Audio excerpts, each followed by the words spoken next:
اب دوسری آیت میں دیکھیے وہ چیزیں جو کہ پیٹھ پیچھے کی جاتی ہیں، تین چیزیں. یا ایھا الذین آمنوا اجتنبوا کثیرا من الظن، اے ایمان والو زیادہ ظن سے بچو. اور مراد یہاں پر کیا ہے؟ زیادہ سوء ظن سے بچو. حسن ظن کے بارے میں تو حضور کی حدیث ہے کہ حسن ظن جو ہے وہ تو عبادت میں سے ہے. حسن الظن من حسن العبادہ، یہ حضرت ابو ہریرہ سے روایت ہے، اور یہ مسند احمد ابن حنبل میں بھی ہے اور سنن ابی داؤد میں بھی ہے، ان کے حوالے سے مشکات میں بھی ہے. اس اعتبار سے حسن ظن تو مسلمان کا وصف ہے، سب سے حسن ظن رکھو، الا یہ کہ کوئی شخص ثابت کر دے کہ میں حسن ظن کے قابل نہیں ہوں، پھر آئندہ کے لیے محتاط رہیے آپ. لیکن کسی سے کوئی معاملہ شروع ہی سے بدظنی پر نہ کیجیے، سوء ظن پر نہ کیجیے. مجھ سے کہا تھا ایک صاحب نے جو یہاں اس وقت یہاں کا جو کونسلیٹ ہے، امریکن کونسلیٹ، اس میں پولیٹیکل سیکریٹری تھے، وہ میرے پاس آئے تھے خلافت کے بارے میں معلوم کرنے کے لیے کہ یہ خلافت کا آپ نام لے رہے ہیں، اس سے مراد کیا ہے. تو وہی پھر گفتگو ہوئی کہ کانسٹیٹیوشنز کے اندر جو میکینزم رکھے جاتے ہیں، چیکس اینڈ بیلنسز، تو اس نے کہا ہم تو یہ سمجھتے ہیں، ہم نے اپنا دستور اس بنیاد پر بنایا ہے کہ ہر شخص چور ہے، ہر شخص بے ایمان ہے، اور ہمیں اس کا سدباب کرنا ہے. بڑے سے بڑا آدمی ہو، بڑا نیک ہو، ایماندار ہو، اس کے بے ایمان ہونے میں دیر نہیں لگتی. لہذا ہم نے تو اپنا دستور بنایا ہے کہ ہر جگہ پر چیکس ہوں، بیلنسز ہوں، اور کہیں بھی اختیار جو ہے اتنا نہ ہو جائے کہ کوئی شخص اگر بگڑ جائے تو اس کے ہاتھوں جو ہے وہ قوم کی اور ملک کی اور پوری ریاست کی مٹی پلید ہو جائے. یہ اسلامی اصول نہیں ہے. اسلامی اصول یہ ہے ابتداءً آپ کا معاملہ کسی سے بھی ہو حسن ظن کی بنیاد پر ہوگا، لیکن یہ کہ اگر اس نے آپ کے حسن ظن کو زخم پہنچائی، ٹھیس پہنچائی، ثابت کر دیا کہ میں حسن ظن کے قابل نہیں ہوں، تو اب آپ سوء ظن معاملہ کر سکتے ہیں. الحزم فی سوء الظن، یہ کہاوت ہے. احتیاط اسی میں ہے کہ سوء ظن سے کام لیا جائے، اس لیے کہ آدمی بچنا چاہتا ہے، لیکن جیسا کہ میں نے عرض کیا ابتدا کرنا سوء ظن سے یہ اسلام میں پسندیدہ نہیں ہے. لیکن یہاں دیکھیے فرمایا اجتنبوا کثیرا من الظن، زیادہ ظن سے بچو، ورنہ اس لیے کہ ظاہر بات ہے کہ ظن سے بالکل چھٹکارا تو ممکن نہیں ہے. پچھلی نشست میں ایک صاحب نے سوال کیا تھا کہ شک میں اور ظن میں کیا فرق ہے. شک یہی ہے کہ ایک انسان کے بارے میں انسان سوچے کہ کہیں یہ کام نہ کر بیٹھے، میں اعتماد تو کر رہا ہوں، کہیں یہ میرے اس اعتماد کو ٹھیس نہ پہنچائے. اور سوء ظن جو ہے وہ یہ ہے کہ انسان جو ہے بغیر کسی اسباب کے، بغیر کسی عوامل کے، کوئی سرکمسٹانشل ایویڈنس نہیں ہے اور خام خواہ کسی کے بارے میں برا ظن قائم کر کے بیٹھ جائے. وہ گویا کہ فیصلہ ہوتا ہے. سوء ظن جو ہے وہ فیصلہ ہو جاتا ہے کہ مجھے اس شخص کے ساتھ معاملہ سوء ظن کے ساتھ کرنا ہے، یہ نہیں. البتہ شک کا پیدا ہو جانا یہ کوئی بری بات نہیں ہے، انسان ذرا سا احتیاط کا پہلو مربوط رکھ لے. تو فرمایا یا ایھا الذین آمنوا اجتنبوا کثیرا من الظن ان بعض الظن اثم، یقیناً بہت سے ظن گناہ کے درجے میں آ جاتے ہیں. آپ نے ایک شخص کے بارے میں رائے قائم کر لی، یہ برا آدمی ہے، یہ غلط آدمی ہے، یہ تو میرے درپے ہے، میرا دشمن ہی ہے، میری جڑ کاٹتا ہی رہتا ہے. حالانکہ ایسا نہیں ہے. نتیجہ کیا ہوگا؟ آپ کا طرز عمل اپنے سوء ظن کی بنیاد پر ہو جائے گا. ہر وقت جو ہے آپ کے طرز عمل سے ظاہر ہوگا وہ سارا آپ کے اندر جو بھرا ہوا مواد ہے، اور اس سے ہو سکتا ہے دوسرے شخص کی خامخواہ دل شکنی ہو، اس کے احساسات مجروح ہوں، اور تمہارے حصے میں اللہ کی طرف سے، اللہ کی جانب سے اعمال نامے میں گناہ کا اندراج ہو جائے کہ ایک شخص کے خلاف خامخواہ اس نے سوء ظن کیا، جبکہ اس کے لیے کوئی آثار نہیں تھے، اس کے لیے کوئی بنیاد نہیں تھی. تو ان بعض الظن اثم، بعض ظن جو ہے وہ تو گناہ کے درجے کو پہنچ جاتے ہیں. نمبر 2 بات جس سے روکا گیا اس آیت میں، ولا تجسسوا، تجسس نہ کرو. اب تجسس کیا ہے؟ چھان بین کرنا، تفتیش کرنا. ظاہر بات ہے کہ بعض معاملات میں تو یہ ہماری ضرورت ہے. تجسس سے تو ظاہر بات ہے کہ کوئی چارہ کار ہی نہیں ہے. آخر مجرموں کی تفتیش ہوتی ہے تو تجسس اس میں ہوتا ہے. ایک دوسرے کے ملک کی جاسوسی ہوتی ہے، وہ بھی در حقیقت اپنی حفاظت کے لیے ہوتی ہے کہ وہاں کیا کچھ تیاریاں ہو رہی ہیں تاکہ ہم کو بندوبست کر سکے اس کے توڑ کا۔ تو تجسس ہر حال میں برا نہیں ہے۔ اسی طرح ایک بہت بڑا اخلاقی مسئلہ پیدا ہو گیا تھا جب جمع حدیث کا معاملہ شروع ہوا ہے۔ آپ کو معلوم ہے کہ حضور نے اپنے حیات طیبہ کے دوران تو احادیث کو لکھنے سے روک دیا تھا۔ آپ کا حکم تھا لا تکتبوا عنی الا القرآن، مجھ سے کوئی شے نہ لکھو سوائے قرآن کے، اس لیے کہ اندیشہ تھا کہ گڑبڑ نہ ہو جائے کہیں۔ جیسے کہ آپ کو معلوم ہے کہ انجیل میں حضرت مسیح کا کلام، حضرت مسیح کی سیرت اور انجیل جو حضرت مسیح پر سب گڑبڑ ہے آپس میں۔ یہ بتانا مشکل ہے کہ کون سی اس میں وحی ہے، کون سا حضرت مسیح کا اپنا ذاتی کلام ہے، اور کون سی در حقیقت جو ہے اللہ تعالیٰ کی طرف سے وحی آئی ہے، اور کون سے صرف واقعات ہیں حضرت مسیح کی سیرت کے۔ مشکل ہے۔ یہی کام ہو سکتا تھا اگر ان چیزوں کو گڑبڑ کر دیا جاتا۔ اللہ کے فضل و کرم سے اسلام میں کیا ہوا ہے؟ قرآن علیحدہ معین، بالکل معین، پھر احادیث حضور کے اقوال و افعال کو جمع کر دیا، وہ علیحدہ معین، پھر فقہ مرتب ہوئی اور اس کو بھی ترتیب دے دی گئی، سیرت علیحدہ مرتب ہوئی۔ سیرت میں عام طور پر ان احادیث کو بھی قبول کر لیا گیا، روایات کو، جو زیادہ مضبوط نہیں ہے، زیادہ مستند نہیں ہے۔ حدیث کی کتابوں میں ان روایات کو قبول نہیں کیا گیا، کیونکہ حدیث سے احکام نکل رہے ہیں، شریعت کا منبع بنے گی حدیث، لہذا یہاں جو ہے بڑی چھان بین کی ضرورت تھی۔ تو جب محدثین نے یہ چھان بین شروع کی راویوں کے بارے میں، فلاں شخص نے فلاں سے روایت کی، اب وہ جاتے تھے اور پتہ کرتے تھے ماحول میں اس شخص کا کردار کیسا ہے، اپنے ماحول میں اسے کیسے پہچانا جاتا ہے، ایک نیک اور شریف اور سچے انسان کی حیثیت سے یا جھوٹے اور دغاباز انسان کی حیثیت سے، اس کے لیے تفتیش کرتے تھے۔ کیونکہ اگر اس کا کردار اچھا نہیں ہے، اگر اس کی شہرت اچھی نہیں ہے، تو پھر ہم اس سے حدیث نہیں سنیں گے۔ کیا پتا اس نے اس حدیث میں ملاوٹ کر دی ہو، کیا پتا اس نے خود اپنے جی سے گھڑ لی ہو۔ تو یہ احتیاط کی گئی۔ اس پر بعض لوگوں نے جو درویش قسم کے تھے، نیک لوگ تھے، انہوں نے کہا یہ تم قرآن کے خلاف کر رہے ہو، لا تجسسوا، قرآن تو کہتا ہے کہ تجسس مت کرو، لوگوں کے حالات کی تفتیش و چھان بین نہ کرو۔ تو جواب دیا گیا نہیں، یہاں یہ در حقیقت ایک دینی ضرورت کے طور پر ہے، اور جواب بھی اسی صورت سے دیا گیا۔ وہ جو آیت ہم پڑھ چکے ہیں، یا ایھا الذین آمنوا ان جاءکم فاسق بنبأ فتبینوا ان تصیبوا قوما بجہالۃ فتصبحوا علی ما فعلتم نادمین۔ یہ آپ کو معلوم ہے کہ یہ آیت نمبر 6 ہے اسی سورہ مبارکہ کی، ہم پڑھ چکے ہیں۔ اہل ایمان، تمہارے پاس اگر کوئی فاسق آدمی، غیر متقی آدمی کوئی خبر لے کر آئے تو تحقیق کرو، چھان بین کرو۔ ایسا نہ ہو کہ تم اس کی خبر، لائی ہوئی خبر پر اعتماد کر کے کوئی اقدام کر بیٹھو، کسی گروہ کے خلاف، کسی قبیلے کے خلاف جو ہے حملہ کر دو، اور پھر بعد میں تمہیں پچھتانا پڑے کہ خبر تو غلط تھی۔ تو اس دلیل سے پھر محدثین نے کہا یہ ہمارے لیے ایک دینی ضرورت کے طور پر کہ احادیث نبویہ سے شریعت کے احکام نکالے جائیں گے، تو ہم دیکھ لیں جو حدیث پیش کر رہا ہے اس کا کردار کیا ہے، اس کی سیرت بھی ہے کہ نہیں۔ اسی لیے ایک بہت بڑا علم انسانی تاریخ میں، یہ علم سوائے محمد صلی اللہ علیہ وسلم کی ذات مبارکہ کے اور کسی شخص کے بارے میں نہیں ہوا، جسے کہتے ہیں الرجال۔ یہ علم الرجال جو ہے کہ تمام جو صحابہ تابعین، ان کی شخصیتوں کا پورا پورا تجزیہ یہ کر دیا گیا۔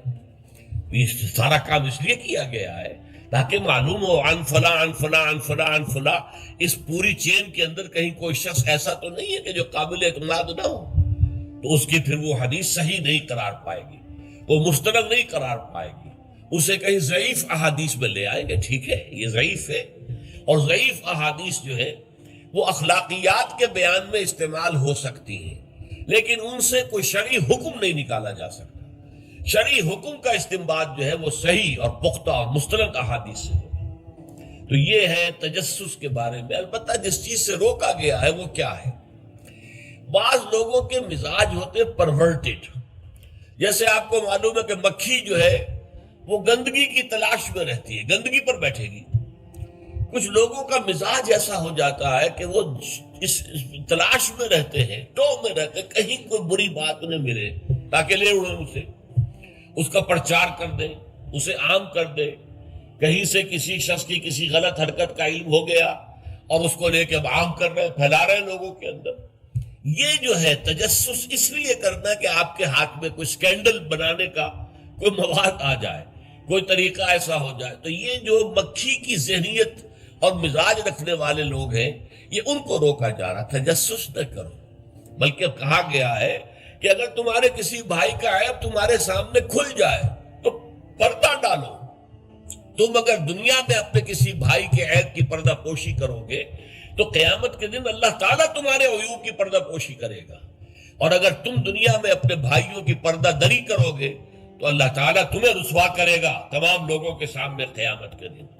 تو یہ تجسس جو ہے یہ برا ہے۔ بعض لوگوں کا مزاج ہوتا ہے، یہ دو بھائی جو ہیں ان میں کبھی جھگڑا نہیں ہوا، کیا بات ہے، اب وہ اندر جا کے ٹو لے رہے ہیں، کہیں سے کوئی مسئلہ نکال لیا، اس سے بھڑکایا تاکہ لڑیں آپس میں، اور پھر یہ کہ وہ بھس میں آگ لگا کے جمالو دور کھڑی تماشا دیکھ رہے ہیں کہ یہ لڑ رہے ہیں آپس میں۔ تو اس طرح کی پرورٹڈ جو ہے بس شدہ شخصیتیں ہوتی ہیں بالفعل لوگوں کے اندر، اور یہ کن میں ہوتی ہیں؟ جن کے سامنے زندگی کا کوئی اعلیٰ نصب العین ہے ہی نہیں، کوئی اونچا آدرش ہے ہی نہیں، کوئی ہائی آئیڈیل ہے ہی نہیں۔ جن کے سامنے کوئی اونچا نصب العین ہے، کوئی ہائی آئیڈیل ہے، وہ آدرش ہے بہت اونچا، وہ تو اس کام میں لگے رہتے ہیں۔ وہ ان چھوٹی چیزوں کی ان کو اس کی طرف متوجہ ہونے کا ان کے پاس وقت نہیں ہوتا۔ لیکن جن لوگوں کی زندگی کے اندر وہ اونچائی کی طرف تو کوئی رجحان ہے ہی نہیں، تو ظاہر بات ہے وہ تو پھر زمین ہی کے اندر دیکھیں گے، کیڑے مکوڑے انہیں نظر آئیں گے، یا گندگی جو ہے وہ اس کے بارے میں جو ہے اس کو لے اڑیں گے پھر بات میں۔ اور تیسری چیز ہے وَلَا يَغْتَبْ بَعْضُكُمْ بَعْضًا، نہ ہی تم میں سے کوئی کسی دوسرے کی غیبت کرے۔ اب غیبت کیا ہے؟ کسی شخص کی غیر موجودگی میں اس کی کوئی برائی بیان کرنا، یہ غیبت ہے۔ یہ ہے اس کی ٹیکنیکل ڈیفینیشن۔ لیکن یہاں بھی جان لیجئے ہر غیبت غلط نہیں ہے۔ بس اوقات ایسا ہوتا ہے کہ آپ کا کوئی بھائی ہے، وہ کہیں رشتہ کرنا چاہ رہا ہے، اور وہاں کے بارے میں آپ کے پاس کوئی معلومات ہے ایسی جو اس بیچارے کے علم میں نہیں ہے، اور آپ اسے بتاتے ہیں کہ بھائی وہاں یہ معاملہ ہے، ذرا سوچ لو۔ تو اس میں در حقیقت غیبت نہیں ہے، بلکہ یہ اپنے اس بھائی کو کسی برائی سے بچانے کی کوشش ہے۔ اس میں اس کے ساتھ نصح اور خیر خواہی کا جذبہ ہے، نہ کہ ان کو بدنام کرنے کا جذبہ۔ اگر کوئی سبب ہے ہی نہیں اور آپ بیان کر رہے ہیں تو یہ غیبت ہے۔ لیکن اگر معاملہ اس طرح کا ہے تو ظاہر بات ہے، اسی طریقے سے کوئی کسی قوم کے رہنما ہیں اور بڑے بڑی شخصیتیں ہیں، اب ان کے بارے میں یہ ہے کہ پبلک میں اگر آپ کو ان پر تنقید کرنی پڑے تو اس کے اندر بھی دیکھا جائے گا کہ وہاں اس کا ہونا ضروری نہیں ہے۔ وہ تنقید جو ہے آپ ملک اور قوم کی مصلحت میں کر رہے ہیں۔ تو گویا کہ اس طریقے سے غیبت کی ہر شکل جو ہے وہ حرام نہیں ہے۔ البتہ ایک خیال لوگوں کو بڑا غلط ہے، اور وہ میں ایک حدیث کے حوالے سے اس کا اطالہ کر دینا چاہتا ہوں۔ یہ حضور سے سوال کیا گیا کہ پوچھا گیا کہ غیبت کیا ہے۔ یہ حدیث ہے، مسلم شریف میں بھی ہے، ابو داؤد میں بھی ہے، ترمذی میں ہے، نسائی میں ہے، یہ حضرت ابو ہریرہ رضی اللہ تعالی عنہ سے۔ اور امام مالک نے ایسی ایک حدیث جو ہے موطا میں مطلب بن عبداللہ سے جو ہے روایت کی ہے۔ حضور سے پوچھا گیا کہ غیبت کیا ہے، آپ نے فرمایا ذکرو کا آخا کا بما یکرہ، تمہارا اپنے بھائی کا تذکرہ کرنا کسی ایسے اعتبار سے جو اسے ناپسند ہو۔ اگر اس کے سامنے کرو گے اسے ناپسند ہوگا، اس کے علم میں آئے گا کہ میرے بارے میں یہ بات کہی گئی ہے تو اسے ناپسند ہوگی۔ ایسی بات کا اس کی غیر موجودگی میں بیان کرنا۔ اب قیلا کہا گیا، سوال کیا گیا، افرأیتا کہ حضور آپ ذرا غور کیجئے، ان کان فی اخی ما اقول، اگر میرے بھائی میں وہ شے واقعتاً موجود ہے جو میں کہہ رہا ہوں تو کیا اس صورت میں بھی غیبت ہوگی؟ قال، فرمایا حضور نے، غور سے سنیے، ان کان فیہ ما تقول فقد اغتبت ہو، اگر تو اس میں وہ برائی ہے جو تم کہہ رہے تو تم نے غیبت کی۔ وَإِن لَمْ يَكُنْ فِيهِ، اور اگر نہیں ہے اس میں وہ شے اور تم پھر بھی کہہ رہے ہو ما تقول فقد بہتہ، تو تم نے اس پر بہتان لگایا ہے، یہ تو دوہرا جرم ہو گیا، اس میں کوئی خرابی نہیں ہے، برائی نہیں ہے اور آپ بیان کر رہے ہیں، تو یہ تو بہتان ہے۔ البتہ کسی میں کوئی برائی ہے، خرابی ہے، نقص ہے، تو یہ در حقیقت جو ہے آپ کا اس کی غیر موجودگی میں بیان کرنا، یہ غیبت ہے۔ تو اس اعتبار سے غیبت کی جو برائی ہے اس کو اچھی طرح سمجھ لیجئے، اور یہ ہمارے معاشرے کے اندر بہت پھیلی ہوئی ہے یہ شے، بلکہ یہ کہا جاتا ہے اور صحیح کہا جاتا ہے کہ وہ کئی کورسز کا ڈنر ہونے کے بعد جو ہے پھر جب گفتگویں ہوتی ہیں تو معلوم ہوتا ہے کہ سب سے زیادہ لذیذ ڈش جو ہے وہ ایک دوسرے کی غیبت ہے۔ اور ہوتا کیا ہے، شادی کا کہیں پر مجمع لگا ہوا ہے اور جو ہے وہ ابھی بارات نہیں آئی ہے یا کوئی اور مسئلہ ہے، بیٹھے ہوئے ہیں، تو جب 3 آدمی بیٹھے ہوں گے تو کسی اور کی غیبت کریں گے، اور جب ان میں سے ایک اٹھ کے چلا جائے گا تو اب یہ دونوں اس کی غیبت کریں گے۔ یہ ہمارے معاشرے کا عام رخ ہے، یہ ہمارا جو ہے یہ گویا کہ سب سے زیادہ ڈیلیشس ڈش جو ہے وہ غیبت ہے۔ تو اس کے لیے شدت کے ساتھ روکا گیا، اور اس کے لیے جو پھر تمثیل دی گئی ہے، اَيُحِبُّ أَحَدُكُم مَّن يَأْكُلَ لَحْمَ أَخِيهِ مَيْتًا فَكَرِهْتُمُوهُ، کیا تم میں سے کوئی شخص اسے پسند کرے گا کہ وہ اپنے مردہ بھائی کا گوشت کھائے؟ تو اس پر تو تمہیں گھن آ گئی، تمہیں بہت برا لگا۔ کوئی شخص گوارا کرے گا کہ اپنے مردہ بھائی کا گوشت کھائے؟ لیکن سوچئے کہ ایسی تمثیل کیوں دی گئی؟ یہ اللہ کا کلام ہے، بغیر کسی ربط کے تمثیل اور تشبیہ جو ہوتی ہے کسی ربط کی بنیاد پر ہوتی ہے نا، ورنہ تشبیہ اور تمثیل کا فائدہ کیا ہوا؟ ربط کیا ہے؟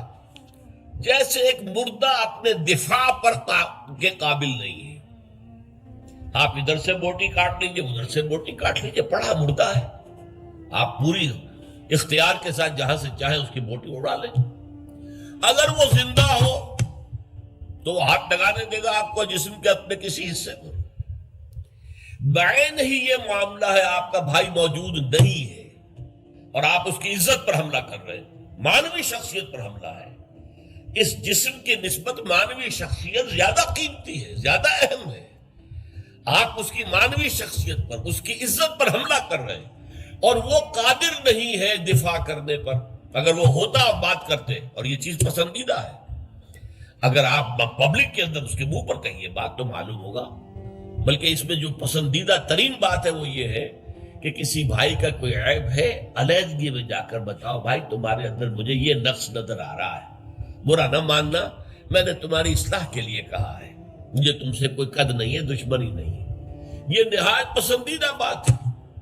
اس کو کہا گیا المسلم و مرۃ المسلم، ایک مسلمان دوسرے مسلمان کے لیے آئینے کے مانند ہے۔ جیسے آپ آئینہ دیکھتے دیکھ رہے ہیں، یہاں کوئی داغ لگا ہوا، دھبا لگا ہوا، آپ اسے دھو دیتے ہیں، ہٹا دیتے ہیں۔ اسی طریقے سے ایک مسلمان کو اپنے مسلمان بھائی کے لیے آئینے کے مانند ہونا چاہیے کہ وہ اسے اس کی خرابیوں پر، اس کی برائیوں پر مطلع کر دے۔ لیکن یہ اطلاع جو ہے یہ ہوگی خلوص کی بنیاد پر، خیر خواہی کی بنیاد پر، اسے ذلیل کرنے کے لیے نہیں، اسے بدنام کرنے کے لیے نہیں، بلکہ یہ کہ اس کے سامنے علیحدگی میں، تنہائی میں بات کی جا رہی۔ البتہ اس کی غیر موجودگی میں بات کی جائے وہ غیبت ہے، اور وہ بالکل صحیح تمثیل ہے جو قرآن نے استعمال کی ہے، صحیح ترین تمثیل ہے۔ اَيُحِبُّ أَحَدُكُم أَن يَأْكُلَ لَحْمَ أَخِيهِ مَيْتًا فَكَرِهْتُمُوهُ، کیا تم میں سے کوئی شخص پسند کرے گا اپنے مردہ بھائی کا گوشت کھائے؟ بالکل اسی طریقے سے وہ تمہارا بھائی جو محفل میں نہیں ہے، وہ اپنی عزت کے دفاع پر قادر نہیں ہے۔ اگر وہ ہوتا تو کہتا بھائی آپ غلط کہہ رہے ہیں، آپ کو مغالطہ ہوا ہے، بات یوں نہیں تھی یوں تھی، کوئی ایکسپلین کرتا، کوئی اپنا دفاع کرتا، کوئی اپنی شخصیت کا، اپنی عزت کا تحفظ کرتا، لیکن وہاں نہیں ہے وہ تو اپنے تحفظ پر قادر نہیں ہے۔ لہذا یہ غیبت در حقیقت مانوی سطح پر وہی شے ہے جو مادی سطح پر کسی مردہ بھائی کا گوشت کھانا ہے۔ فَكَرِهْتُمُوهُ، یہ تو تمہیں بہت برا لگا یہ بات۔ بلکہ اکثر لوگ کہیں گے کہ ایسی مثالیں جو ہیں، کیا ماذا اراد اللہ بہذا مسئلہ، ایسی تمثیل دینا، کہیں گدھے کی تمثیل دی گئی ہے قرآن مجید میں، وہ یہودی جن کے اوپر تورات کا تو بار تو لدا ہوا ہے، تورات پر عمل نہیں کرتے، تو ان کی مثال کیا ہے؟ کمثل الحمار یحمل اسفارا، وہ تو ایسے ہے جیسے کہ گدھا ہے، اس کی پیٹھ کے اوپر کتابوں کے انبار لگے ہوئے ہیں، گٹھری باندھ کر جو ہے مکالمات افلاطون لکھی ہوئی ہے، یا انسائکلوپیڈیا برٹانیکا کی گٹھری باندھ کے رکھ دی گئی ہے، اسے کیا فائدہ؟ اسی طرح سورہ اعراف میں کتے کی مثال دی گئی ہے، کہیں بچھر کی مثال دی گئی ہے، کہیں بکری کی مثال دی گئی ہے۔ تو مثالیں جو ہوتی ہیں وہ معنوی ربط کے اعتبار سے ہوتی ہیں، یہ نہیں دیکھا جاتا کس چیز کی مثال دی جا رہی ہے، جس چیز کے لیے مثال دی جا رہی ہے۔ مشبہ لہو اور مشبہ بہی، کس چیز کے ساتھ تشبیہ دی جا رہی ہے، کس لیے دی جا رہی ہے۔ اَيُحِبُّ أَحَدُكُمْ أَن يَأْكُلَ لَحْمَ أَخِيهِ مَيْتًا فَكَرِهْتُمُوهُ وَاتَّقُوا اللَّهَ، اللہ کا تقوی اختیار کرو، اس لیے کہ سارے احکام کی روح جو ہے وہ تقوی ہے۔ احکام دھرے رہ جائیں گے، رکھے رہ جائیں گے، کتابوں میں لکھے رہ جائیں گے، اگر اپنے اندر تقوی نہیں ہے، برائی سے بچنے کا ارادہ نہیں ہے، اللہ کے عذاب سے بچنے کا مستقل پختہ مصمم ارادہ نہیں ہے، تو کوئی فائدہ نہیں ان چیزوں کا، بھینس کے آگے بین بجانا ہو جائے گا۔ واتقوا اللہ ان اللہ تواب الرحیم، اللہ کا تقوی اختیار کرو، اور دیکھو اللہ بہت توبہ کا قبول کرنے والا ہے اور بہت رحم فرمانے والا ہے۔ تو دیکھو اگر تمہارے سے یہ خطائیں ہو رہی ہیں، تمہاری شخصیت کے اندر اگر یہ خرابیاں ہیں، تم ان برائیوں کے عادی ہو، تو ان سے اپنے آپ کو پاک کرو، صاف کرو، توبہ کرو، اور اس میں امید دلا دی کہ اللہ تعالیٰ بہت توبہ کو قبول فرمانے والا اور رحم فرمانے والا ہے۔